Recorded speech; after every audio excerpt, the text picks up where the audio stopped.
فكره ايه؟ من اول ظهور المسلات كان في الدوله القديمه في الاسره الخمسه في المنطقه بتاعه معبد الشمس في ابو سير. ده المعبد اللي عمله سركاف اللي هو اول واحد في الاسره الخمسه. الاول المسلات كانت بالحجم الاحجام الصغيره ديت، وكانت مسلات افراد ملوك وافراد، وفي الارجح انها كانت بتتحط على المقابر، ما كانتش بتتحط في ميادين. لكن بدايه من الدوله الوسطى ظهرت المسلات الضخمه اللي تتحط في الاماكن العامه قصاد المعابد، اللي اشهرها واقدمها عندنا مسله سنوسرت الاول اللي موجوده فين؟ في المطريه. المطريه دي شديده الاهميه.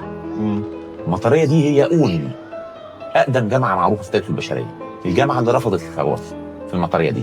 المطريه دي مدينه من اقدم مدن مصر من قبل توحيد مصر، كانت عاصمه من عواصم الشمال قبل بوتو، يعني ساعه توحيد مصر كانت عاصمه الشمال هي بوتو تل الفراعين في كفر الشيخ، لكن دي كانت عاصمه مصر قبلها، عاصمه قصدي الوجه البحري قبلها.